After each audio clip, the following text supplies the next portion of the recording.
Assalamualaikum warahmatullahi wabarakatuh. Saya Salma Firda Amira dengan NIM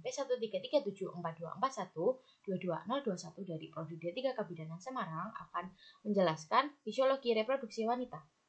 Organ reproduksi wanita terdiri dari traktus genitalis yang terletak di dalam rongga panggul kecil dan juga terbagi atas kelamin luar dan juga kelamin dalam. Berikut kelamin luar. Yang pertama adalah labia mayora dan juga labia minora yang menjadi satu menjadi frenulum pudenda. Kemudian ada mons pubis yaitu berupa jaringan lemak di bawah kulit. Kemudian ada klitoris yaitu tonjolan kulit yang berisi jaringan erektil yang sensitif. Kemudian ada vestibulum vagina atau serambi, kemudian ada lubang uretra, kemudian ada lubang vagina, kemudian ada himen atau selang berdarah, kemudian ada bulbus vaginalis, dan terakhir ada gandula vestibularis atau Bartolini.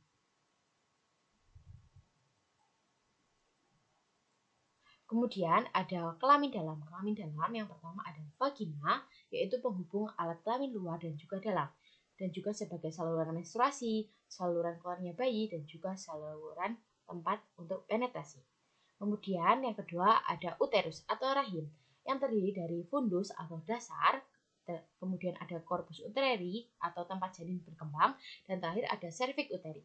Penyokong utama dari rahim atau uterus yaitu diafragma pelvis dan juga fascia levator ani.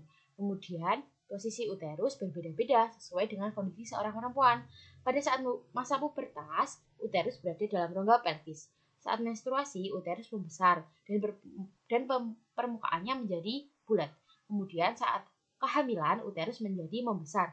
Lalu saat pasca kelahiran, uterus kembali menjadi ukuran semula dan dipenuhi oleh otot dan juga pembuluh darah. Kemudian saat lansia, uterus menjadi atrofi dan pucat sehingga lebih memisahkan antara uterus dan juga serviks. Kemudian organ yang ketiga ada tuba fallopi, yaitu sebagai saluran ovum dan juga sebagai tempat tumbuh janin masuk sebelum ke rahim, tempat untuk menangkap ovum dan juga tempat fertilisasi ovum dan juga sperma. Kemudian yang keempat ada ovarium, yaitu tempat penghasil ovum dan juga hormon reproduksi. Ovarium menghasilkan ovum setelah wanita dewasa dan mengalami menstruasi. Ovum yang sudah matang akan mengalami ovulasi atau pelepasan yang terjadi setiap 28 hari dan sering menjadi patokan siklus menstruasi. Tahap menstruasi yang pertama, menstruasi dipengaruhi oleh hormon estrogen dan juga progesteron. Kemudian akan terjadi praovulasi. Pada saat ini dipengaruhi oleh FSH. Kemudian terjadi ovulasi yang dipengaruhi oleh LH. Kemudian saat pasca ovulasi dipengaruhi oleh hormon progesteron. Kemudian ada fungsi organ reproduksi wanita. Yang pertama ada hubungan ovarium dengan gonadotropin hormon. Gonadotropin hormon sangat berperan dalam kesuburan.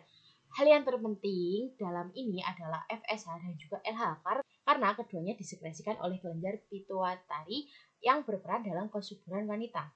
Kemudian ada efek hormon ovarium. Yang pertama akan terjadi perubahan fisik yang ditandai dengan tumbuhnya rambut di daerah tertentu, perubahan bentuk tubuh yang khas seperti payudara membesar, lekuk tubuh feminim pada wanita dan juga suaranya melengking. Kemudian terjadi perubahan psikologis yaitu perilaku feminim, sensitivitas, mood swing atau perubahan suasana hati. Kemudian yang ketiga ada perubahan sistem reproduksi, pematangan organ reproduksi, produksi organ seksual. Kemudian yang keempat ada efek hormon estrogen secara umum yaitu untuk perangsang sintesis DNA melalui RNA sehingga terjadi peningkatan sintesis protein. Yang kelima ada efek hormon progesteron secara umum yaitu untuk menyiapkan tubuh wanita untuk kehamilan. Kemudian ada sekresi hormon ovarium.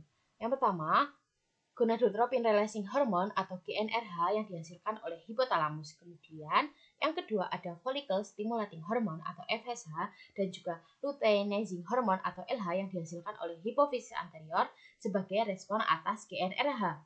Kemudian estrogen dan progesteron yang dihasilkan oleh ovarium sebagai respon atas FSH dan juga LH. Kemudian estrogen mempengaruhi perkembangan tuba, pertumbuhan seks sekunder, dan juga perkembangan mamai. Lalu ada hormon progesteron yang menyiapkan kehamilan. Kemudian yang keempat ada hormon plasenta. Selama kehamilan pada mamalia, hormon ini berfungsi sebagai organ endokrin. Kemudian ada kehamilan dan juga laktasi. Yang pertama, kehamilan. Kehamilan merupakan perubahan uterus pada sistem reproduksi saat kehamilan.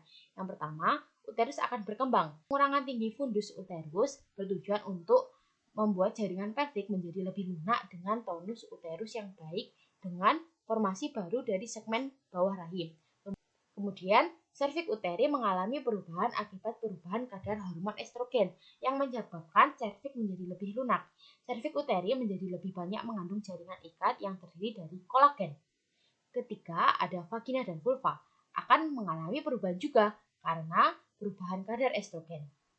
Pembuluh darah alat genitalia interna akan membesar dan mengakibatkan vagina dan vulva tampak menjadi lebih merah dan juga kebiru-biruan. Yang keempat, ada payudara. Payudara akan mengalami perubahan pada kehamilan 12 minggu ke atas dari puting susu mengeluarkan kolostrum atau cairan berasal dari kelenjar asinus yang bersekresi. Yang kedua, ada laktasi. Laktasi adalah proses produksi, sekresi, dan pengeluaran ASI. Berikut fisiologi pengeluaran ASI. Yang pertama, pembentukan kelenjar payudara. Dimulai pada masa kehamilan. Hormon ikut membantu mempercepat pertumbuhan prolaktin, laktogen, plasenta, karyonolik, gonadotropin, insulin, kortisol, hormon tiroid, hormon paratiroid, dan juga hormon pertumbuhan. Kemudian pada 3 bulan kehamilan, prolaktin dari hipofisis anterior mulai merangsang kelenjar air susu untuk memproduksi kolostrum. Kemudian pada trimester kedua kehamilan, laktogen plasenta mulai merangsang untuk pembuatan kolostrum. Kemudian selanjutnya ada pembentukan air susu. Yang pertama, refleks prolaktin. Pada akhir kehamilan, prolaktin memegang peran membentuk kolostrum, tetapi masih dihambat oleh estrogen dan juga progesteron. Yang kedua ada refleks letdown. Bersama dengan prolaktin dari hipofisis anterior, rangsangan yang berasal dari isapan bayi diteruskan ke hipofisis posterior yang kemudian dikeluarkan oleh hormon oksitosin. Terakhir ada hormon pada reproduksi wanita. Yang pertama ada hormon pada hipofisis yaitu FSH dan juga LH. Kedua ada hormon pada ovarium yaitu terdiri dari estrogen, progesteron, dan juga hormon plasenta.